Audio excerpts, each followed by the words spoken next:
So welcome everyone to our webinar this evening. Mythbusters, learn which diabetes facts are actually true.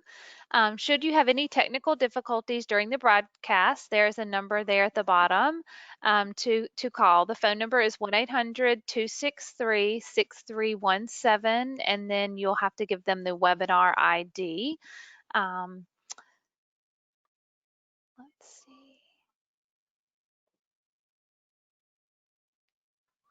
Let's see. Can you go to the next slide?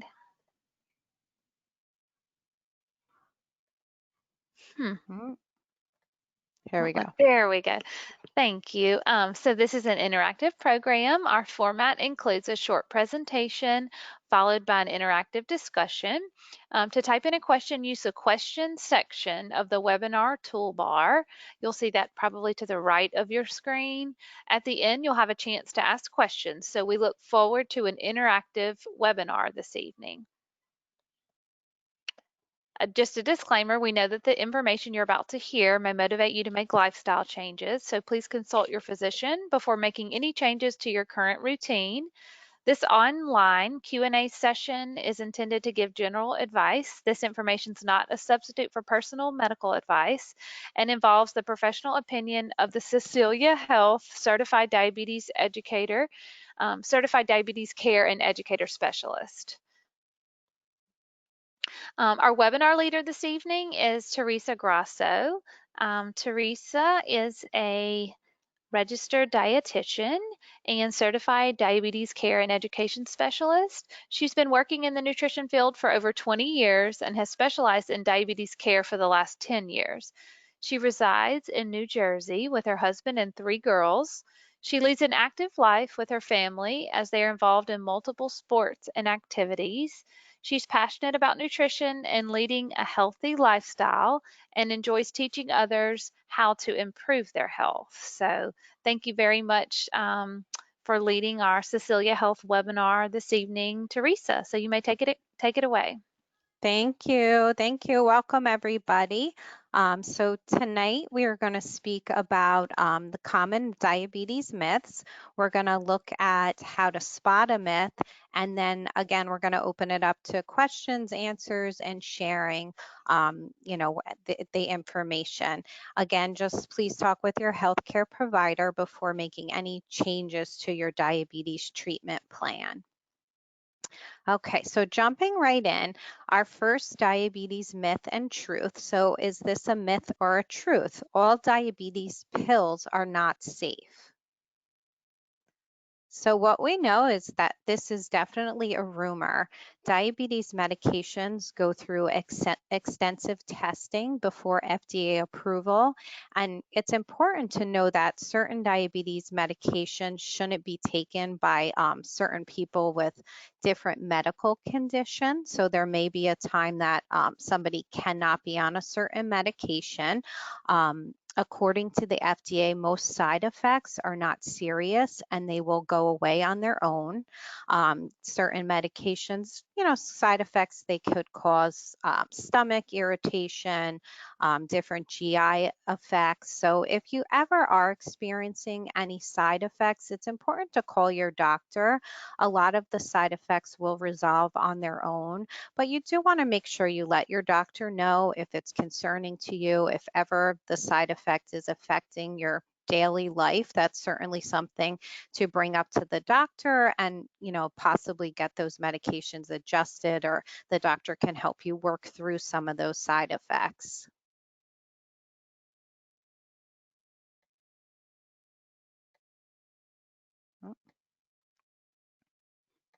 Okay, so the next one, taking diabetes medications means you failed at diabetes. Okay, so this is also one of our myths. Your body with type 2 diabetes is going to produce less insulin over time. So, unfortunately, people do not like to always hear this, but most people eventually will need medication to help with managing their blood sugars. The pancreas may not be able to keep up with the body's need for insulin. And our next slide here can show you a little bit of what that exactly means. So if you could see that there's two lines there. The top line is insulin resistance. And then the next line is your insulin production. And then we have that dashed line that shows our blood glucose levels. So in the green, you can see that those are normal. Once somebody goes into that pre-diabetes or borderline, you could see that their insulin resistance is increasing, but they still have insulin production. So the blood sugar might be more stable there. A lot of times maybe diet and exercise is working at that point to help with controlling that blood sugar. But over time, as the progression in type 2 diabetes goes, that insulin resistance increases where the insulin production is decreasing. So then you can see that blood glucose level begins to rise with that resistance and then that decrease in production of insulin. And a lot of times that's when medication intervention is definitely going to help someone to help control those blood sugars. Our next myth or truth is diabetes medications will cause me to go blind. So this is something that's concerning. Vision is something that's looked at with diabetes, but again, this is another one of our myths. The diabetes medications help manage our diabetes by lowering our blood sugar. Managing blood sugars helps decrease the chance of diabetes complications. Sometimes people are not starting medication soon enough or insulin soon enough, and that's when some of these complications can arise. So we always want to look at what's going to be best for the patient and best to start medications and to help reduce the risk of complications. The higher someone's A1C is, the more they're at risk for diabetes complications. And a lot of times the medications, which can help lower the blood sugar, are going to help reduce complications. Okay, our next one. I can stop taking my medication when my blood sugar is normal. So we want to see normal blood sugars, but this is also a myth. As we know, those medications are going to help keep our blood sugar in target range. So we're taking those medications in addition to, eating healthy, exercising, and those combinations of the three things there, the exercise, eating healthy, and the medications are oftentimes all working together to help keep blood sugars in a target range. So we want to take our medications as recommended by our doctor, and we want to talk to our doctor before we're stopping any of our medications. Checking our blood sugars, getting our blood work done to get our A1C is going to help the doctor determine how medications are working. And the doctor may need to make adjustments based on those numbers, but we never want to just stop the medications on our own. So looking at diet a little bit, this is something that can often be asked. Certain foods, certain vegetables, particularly carrots and beets, are they high in sugar and should they be avoided by people with diabetes? Again, this is another one of our myths. Carrots and beets are actually low in carbohydrates. So we're going to look a little more at portion sizes. So if you see that little chart there, you can see the amount of carbs in those vegetables. So if we look at 10 baby carrots or a half a cup of beets, that's going to have about 8 grams of carbs. So they're not a food that has no carbs, but they are particularly on the lower side of our carbohydrates. So they're certainly okay to eat. I'm sure you've heard a lot about the food plate, and we're always talking about filling half of our plate with our vegetables. So we really aim for those non-starchy vegetables that are not going to affect our blood sugar unless they're eaten in really large quantities. So think of salads and broccoli, cauliflower, green beans. Those are the vegetables we're really looking at, the non-starchy ones to fill our plate with. And then when we are including any of our starchy vegetables, we just want to look closer at the portion. So we've included some here on the slide. Half a cup of corn, half a cup of peas, half a cup of red or white potatoes. Those are going to have about 15 grams of carbs. So the starchy vegetables is where we're going to get more of our carbs. Half a cup of those corn, peas, potatoes, that's equivalent to like a slice of bread would be, or same as a third of a cup of pasta or rice would be. So it does not mean that we can't eat those foods, but those vegetables would be counted into our carbohydrate food group. Something like the beets, the carrots, those are lower in carbs. And unless we're eating large quantities, we don't have to count those into our carbohydrates. Okay, another big food one. People with diabetes should not eat fruit because it contains too much sugar. So again, that's a myth. We want to include fruit in our diet. It has a lot of healthy things in it, vitamins, minerals, fiber. So people with diabetes can certainly enjoy fruit. One thing we do want to remember is that we're spreading our servings out throughout the day. So as with any carbohydrates, we don't want to eat large quantities at one time. So we wouldn't want to sit down and eat 3, 4 pieces of fruit at one time. But if we took those 3 pieces of fruit and spread them out throughout the day, that could be perfectly fine because we'd be monitoring our portion sizes. So a lot of times you may hear certain fruits have more sugars than others, particularly if a fruit is big. So let's say you were going to have a large banana or a mango. Those types of fruit, it's often better to eat half a serving at a time or half of the piece of fruit. This way you're not getting too many carbs at one sitting. And again, you could have half in the morning and maybe have your other half as a snack between lunch and dinner. This way you're spreading out those carbs. Okay, so our next myth is people with diabetes should only eat diabetic food. So I'm sure you're aware, I'm going to say that's a myth because there really isn't anything that's diabetic food.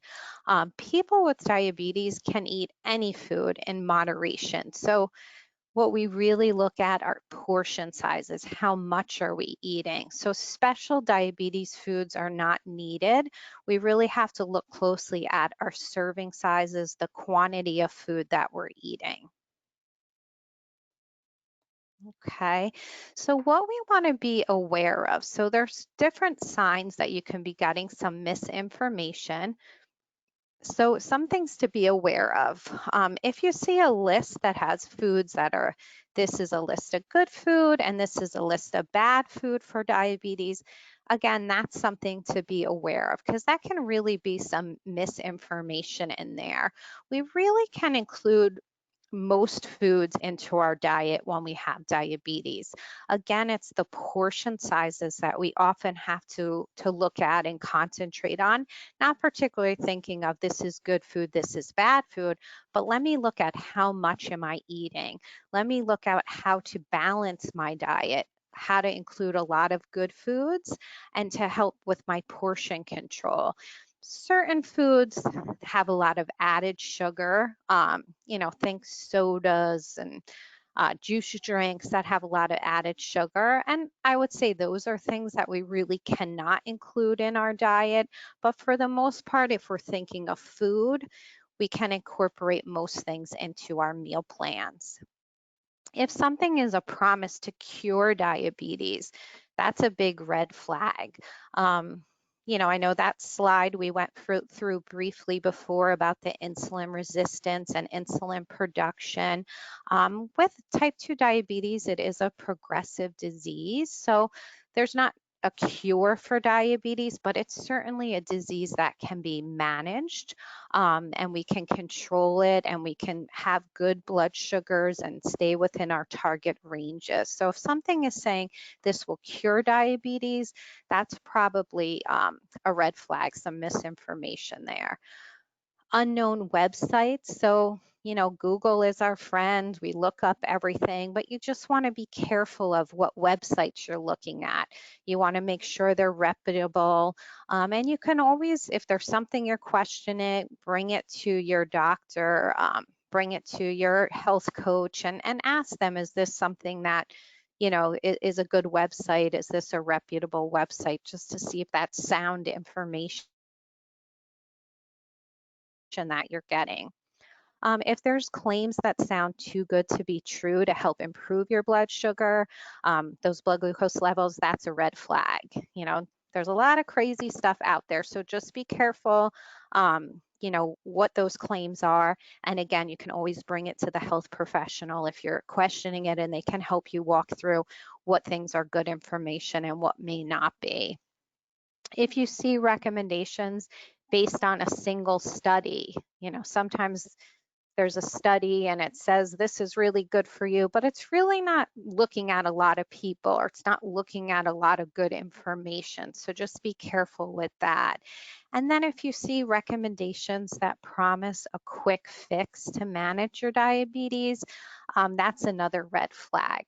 There's not always something that, is a quick fix. Sometimes this is something we often have to work at and incorporate a lot of different things to have our blood sugars under really good control. So just be careful of a lot of that information that's out there. Okay, so in summary, we know our diabetes medication is going to help keep us healthy. It's going to help us with our diabetes and help keep our diabetes under control. We want to take our medications as recommended by our doctor. So make sure you're taking them as the doctor instructed. If you're having any issues with those medications, speak to your doctor about that. All food can fit into our diabetes meal plan in moderation. So again, we really just want to look at portion sizes and, thinking again of that food plate, getting lots of those vegetables in. Half the plate are vegetables, quarter of the plate are starchy foods, the other quarter of the plate are protein. And if you have any questions on food and what are some things that can fit into your diet, you can always ask that. And just talk to your healthcare provider to clarify any diabetes related information.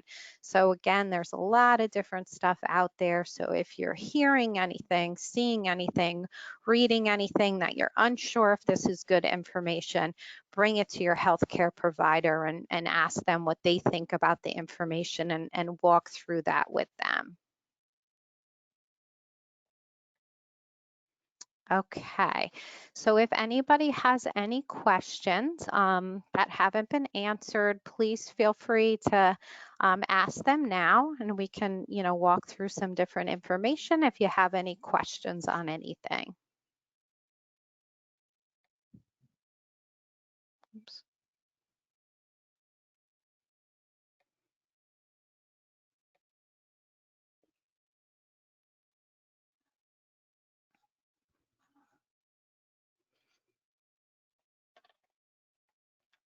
Okay, I have one question. So I've eaten foods that say that they're sugar-free, but it still raises my blood sugar. Why is this? So what we have to be careful of is a lot of times you can look at a box of different products and it may say that the food is sugar-free. But what we want to remember is just because something is sugar-free, it doesn't mean that it doesn't have carbohydrates. So remember, the carbohydrates are the things that can affect our blood sugar. So let's take, for example, a sugar-free ice cream. So it says it's sugar-free, but it might not have added sugar in it, but it's made with milk, and milk naturally has carbohydrates. So what you always want to do is look at the food label.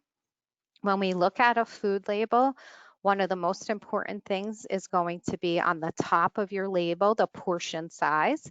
So typically ice cream is going to say half a cup if we look at the portion size. And then you want to look down where it says total carbohydrates. So under the carbohydrates on a food label, you'll see sugars. If something says sugar-free, this may say 0. So if I was only looking at the label and looking at sugars, I would think, oh, this has no sugar. I can eat as much as I want. But what I have to remember is that food has carbohydrates. So those carbohydrates are going to affect my blood sugar. So bottom line is always I need to look at that portion. If I decide I'm going to try to have this ice cream and fit it into my meal plan, that's okay once in a while, but I'm really going to have to concentrate on measuring that, taking that half a cup. If that half a cup says about 15 grams of carbs or 20 grams of carbs, then I know that's how many carbs I'm getting. If I was to eat 3 cups of this ice cream, then I'm going to have 6 servings. So every half a cup would be another serving, and then I'd get a tremendous amount of carbohydrates. So I always want to look at the carbs, not just the sugar on a food label. And I always want to make sure I'm looking at my portion sizes to help control how much carbs I'm getting at one time.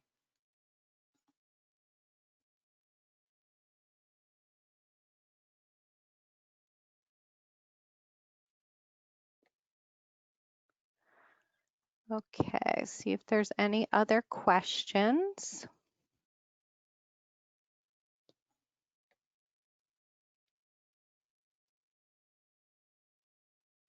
Okay, so I see somebody is asking about fiber.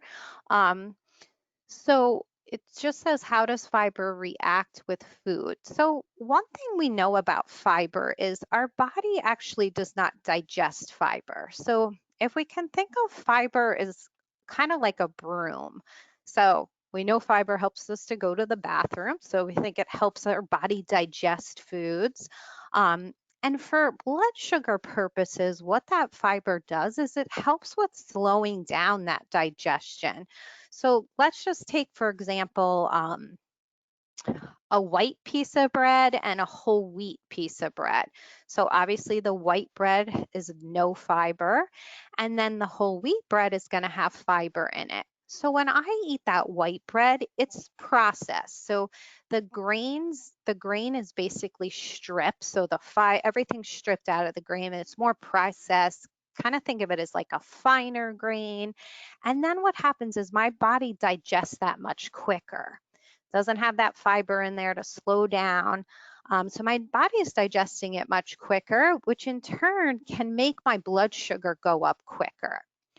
If I eat that whole wheat piece of bread that has that fiber in it, that's going to slow the digestion and not make my blood sugar rise as quickly.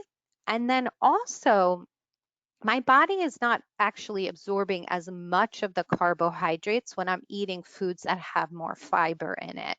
So one of the reasons you hear a lot about fiber, besides all its heart health benefits and its digestion benefits and the benefit of helping fill us up, it also helps with that blood sugar because it's going to help that digestion and the slower rise in our blood sugar.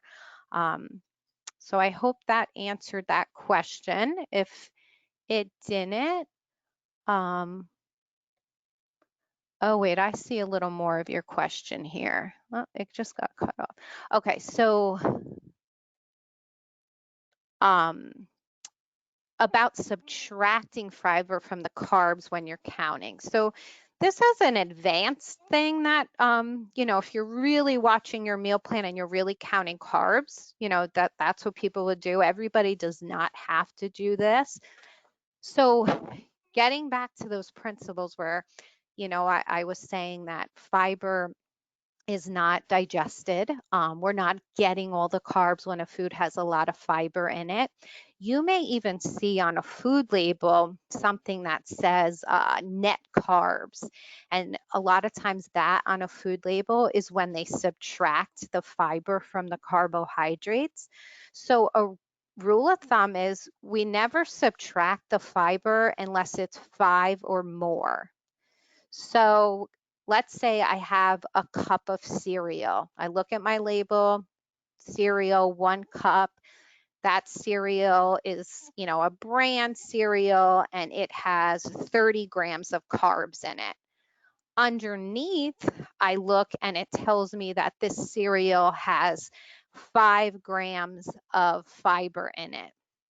So what I can do, since that fiber is 5 or more, I can subtract it from that 30 grams. So instead of counting in my carbohydrate count that I'm eating 30 grams at that meal, I would be having 25 grams of carbs because I'm able to subtract those carbs, those fiber grams from those total carbs. So that's really how you do that. Um, and again, if you see a lot of things that say net carbs, sometimes like different types of bars and maybe like protein type drinks, that's what they do. They subtract those fiber from the carbs. So I hope that answered. My question screen is so small, so I'm trying to see the next one. Some foods, oh no, that's what I just answered. Okay, is using artificial sweeteners harmful in the long run? What would be the, I think maybe it says best. Okay, so artificial sweeteners, we know that they are um, FDA approved, they're evaluated, they're safe to consume. Um, But you do want to remember they're man-made, so they're not natural substances. So you're basically putting something in your body that's not necessarily a natural substance, it's man-made. So, there's a lot of different ones on the market now. Some of the newer ones, stevia, they're a little more, I guess, would say natural, the way they're derived. Um, so they're not harmful to you, but you do still want to watch how much you're consuming those. So again, thinking of something that is man-made, it's not a natural substance. I just want to be careful of how much of that am I consuming. So a little bit is okay. I would usually tell my clients, but you don't want to overdo it. The other thing is a lot of those sugar substitutes are so sweet tasting. So, often people are saying, "Oh, this is sweeter. This must have carbs in it. This tastes sweeter than, if I had a regular food that had that had sugar in there." And that's something that you want to kind of think about. Our goal is to decrease the amount of sugar in our diet, to not have these sweet cravings. So if I'm choosing this artificial thing that is very sweet tasting, I'm not really training my body to kind of decrease those sweet foods. And sometimes because it kind of that mechanism that it's sweet and it doesn't have carbohydrates, so it's not going to raise the blood sugar, but sometimes it can still, make my body need to produce insulin when I'm consuming it. So we want to be really careful that I'm not overdoing it with those products. Lots of studies show they're very safe and unless they're consumed in massive, massive quantities. So you don't want to think that they're not safe.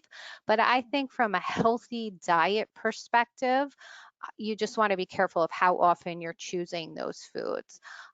If you really want a soda, and I would say you have that once in a while, it is better to do something that's diet than a regular soda, because that regular soda has all that sugar in it, all those carbs that can really raise the blood sugar.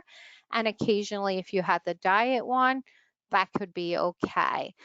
Your other choice could be um, a lot of the seltzer. So I really want something sparkly to drink, that feel of having a soda, but I don't want that sugar. I don't want those diet products.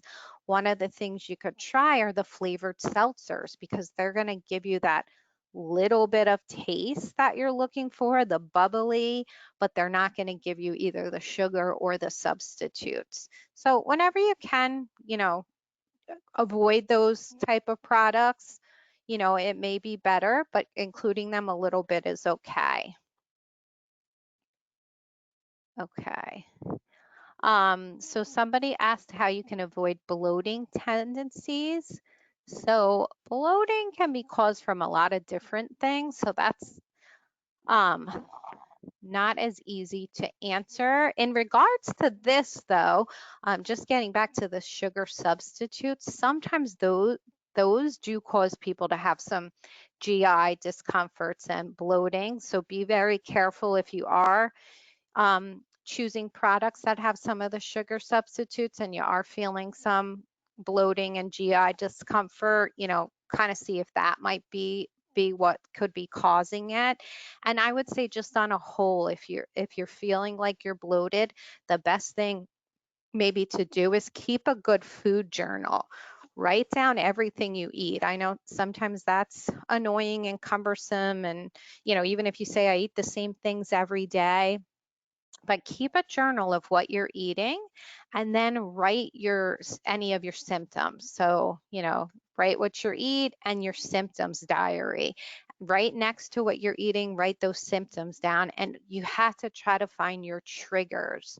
So like I said, bloating and any kind of GI stomach issues are very individualized to the person. So it's hard to say what exactly it is for you. So keeping that diary and keeping the symptoms, seeing if you find any trends, any triggers, and then maybe you can pinpoint what are foods that may be bothering you.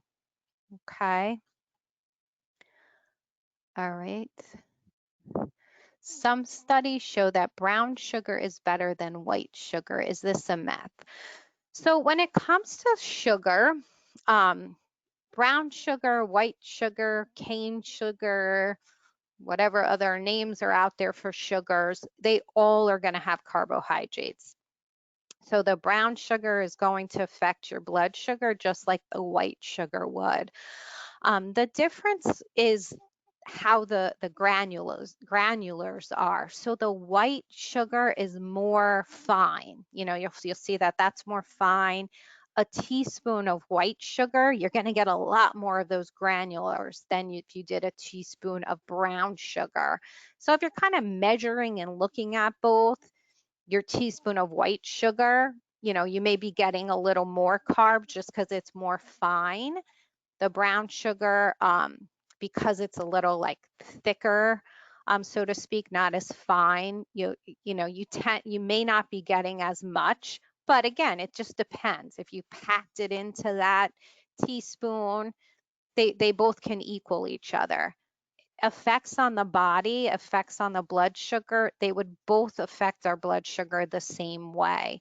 So we really want to stay away from adding sugar. So try to avoid added sugar as much as you can. Um, if you did have to use a little in something, one of the things you could do is try testing your blood sugar 2 hours after you had any of that sugar and see how your blood sugars are. But for the most part, our goal would be to avoid adding any sugar to our foods. Okay, I see another one. I don't know why this is so small. So I think it said something about popcorn. Is popcorn a good snack?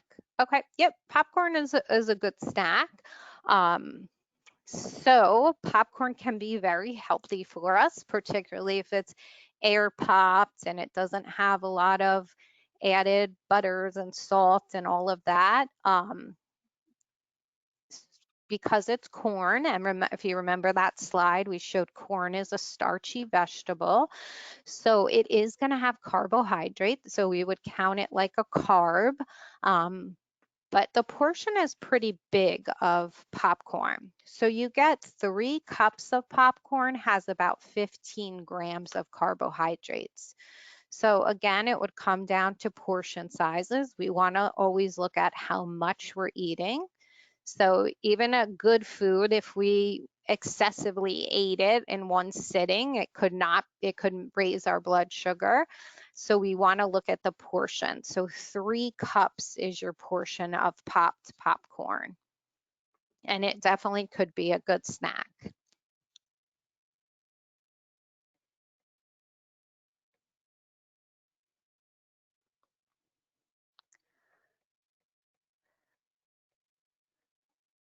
Okay, I'm just seeing if there's any other questions or I missed anything. Oh wait, I did miss something. Okay, so someone said sometimes I wake up and my blood sugar is very high, but when I go to bed, it's normal. Can you tell me why this happens? Okay, so this is something that does happen to some people. So you go to bed and let's say your blood sugar is right within a range, and then you wake up and it's higher. So our goal in the morning, our fasting blood sugar reading goal, so before we eat anything, what we look for is our blood sugar to be between 80 and 130 in the morning. So if you're finding that you're waking up and it's higher than that 130, then that's something you want to look into a little bit more. So one reason that blood sugar could be high is let's look at what I ate the night before. So, some people snack and maybe they forgot they snacked after dinner or in the middle of the night. And obviously that could be why that blood sugar's high in the morning. So you want to look at that, your timing of your meals. If you eat dinner late, um, that could be something we want to change the time that we're eating. If it's late that we're eating dinner, 8 o'clock or after, we want to maybe move that up a little bit, or try to do it closer to 6:30 and see if that helps. But I know you said you had a blood sugar that was good at night, and what happens? So our body stores sugar. So it stores sugar in the form of glucose and it stores it in our liver. So our goal, our body's mechanism, the goal is to always try to help keep our blood sugar stable. So our body's working to keep that blood sugar stable. It doesn't want it dropping too low. So it stores that glucose because it's holding on to it. Let's just say if you ended up and you were starving and didn't have food, the body says, oh, hey, I have some sugar stored for you, and it pushes that sugar out of the liver. So with diabetes, sometimes that mechanism is not working as it should. And sometimes when people are sleeping, that body releases some of that stored glucose. So it could be releasing that glucose from the liver at night. And that could be why the numbers are a little higher in the morning. Because sometimes, like you said, it's not explainable. I go to bed, my blood sugar's good. How do I wake up and it's higher? So it could be something like that in your body that's going on. Um, so just try to keep good records. Check your blood sugar every morning. If you get a high reading once in a while over the 130, it's probably nothing to be too concerned about, but again, bring it to your doctor's attention. If you're finding that every day that blood sugar's high in the morning and you cannot figure it out, you did not eat anything the night before that could be raising it, you're not able to figure out why it's elevated, then bring it to the doctor's attention. And it might be something like you need an adjustment to medication, or maybe they're just going to look into it a little bit more. Another thing you could try is maybe trying to do a little exercise at night to see if that helps that morning reading. um, and then again, just keep good records, keep good logs of when you exercised, what you ate, what those blood sugars are, and then focus on trying to find trends to see what might be going on.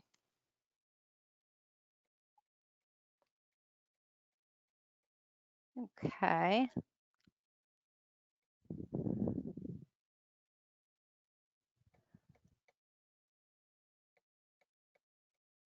Okay, if anybody has any other questions, feel free to just type them in.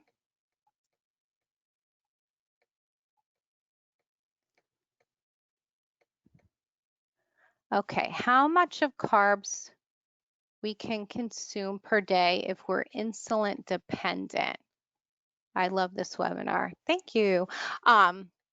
So that is really going to depend. So, um, if you're on insulin, like I said, the best thing to do is check those blood sugars, keep food logs, get a good idea of, what trends, what's going on. I ate this. What is my blood sugar 2 hours after to see where you're at?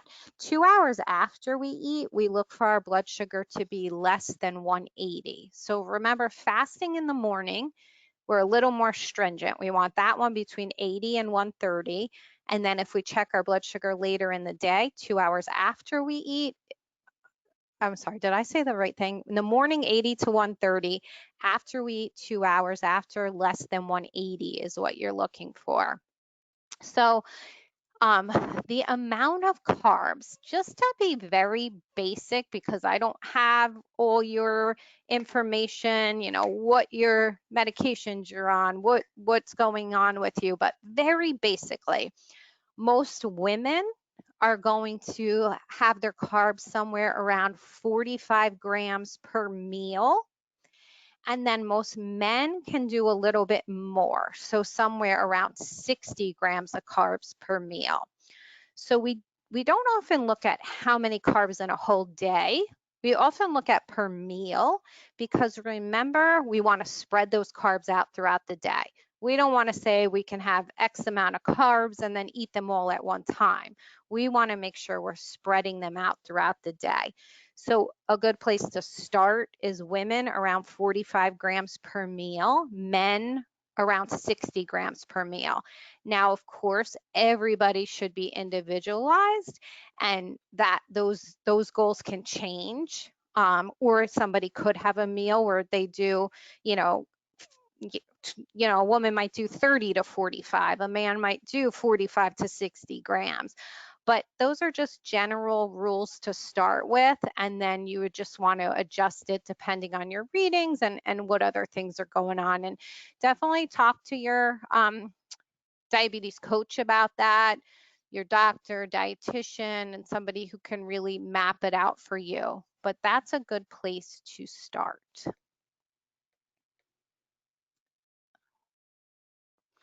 Okay, someone said I can test at 1:15 at 1 a.m. and be 1:16 in the a.m.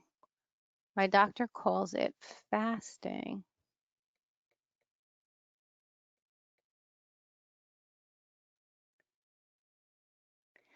Yeah, I guess that I'm not sure exactly what the question is, but if you're checking kind of in the middle of the night, I don't know that I would technically call that a fasting reading. Fasting is really going to be somewhere probably around 8-12 hours that you haven't eaten anything. So depending on your time frame, the middle of the night isn't typically when you get your fasting reading. That would be first thing in the morning. I know some people work shift work and their timings are a little bit off with that. But just keep track of like when you last ate and what the blood sugar readings are, and that can give the doctor a better idea. Is it a true fasting reading? Or maybe, if the time is off a little bit, maybe it's not a true fasting, and it can kind of just give an idea of what's going on with those.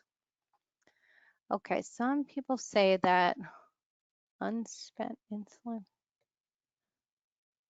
Okay, some people say that unspent insulin can also increase tummy fat. Is this true? What can we do to avoid fat accumulation around the waist? I walk 4 miles a day. Despite that, I have a tendency to put on belly fat. Okay, so I guess there are some cases where people say that, that insulin resistance or the insulin, increases that fat. Um, again, there's different things that can cause that belly fat, genetics, different disease states we might be going through. If you're a woman, unfortunately, as women age, their hormones, they're more estrogen, less testosterone, or losing, and that can increase our belly fat. So walking is really good. One of the things to do is if I'm walking and I'm doing the same thing every day, my body starts to get used to that. So always think of where can I challenge myself a little bit.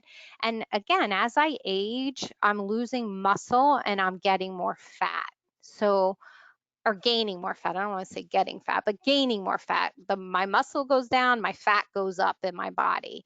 So I want to try to challenge my body a little bit. So walking is excellent. That's really good exercise.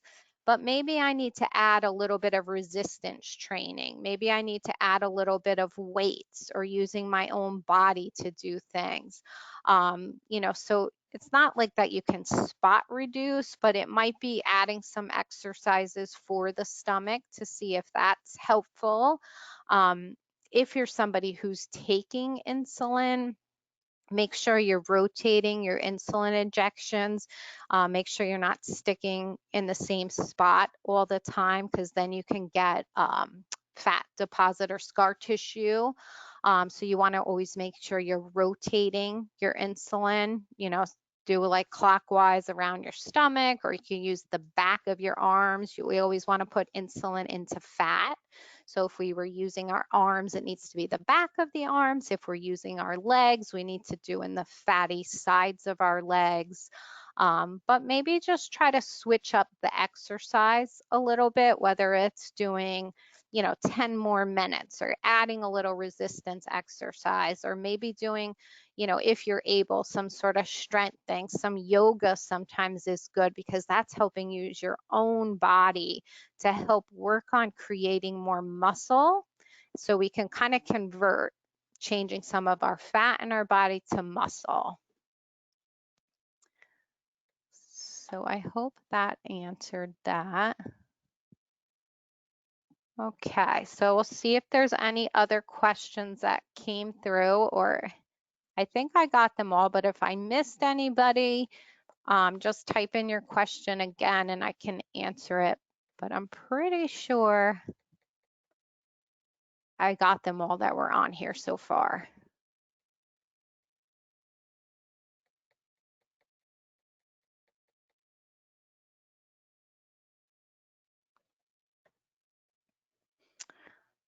Okay, and while we're just waiting to see if anybody has any questions, I did want to let you know about our upcoming live event. So we typically have one per month, and they're usually in the evening at the 6 p.m. Eastern Standard Time. So the few that we have coming up in July, we have Diabetes and Your Diet, taking it to the next level. So one of our coaches will be conducting that one. In August, we have Blood Sugar Boot Camp, the ins and outs of blood sugar testing. So that should be a good one. I'd answer all your blood sugar questions. And then in September, we have a happy heart is a healthy heart. So that should be a really good one. And, to go over some heart health education, which is good for everybody. Okay.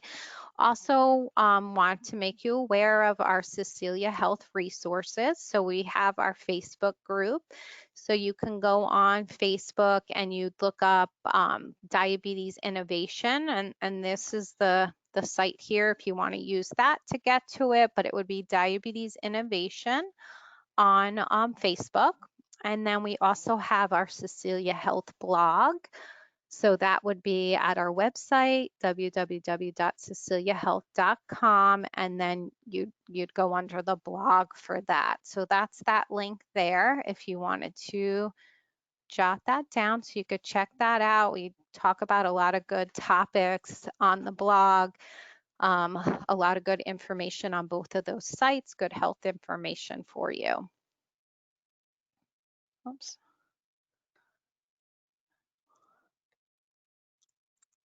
All right.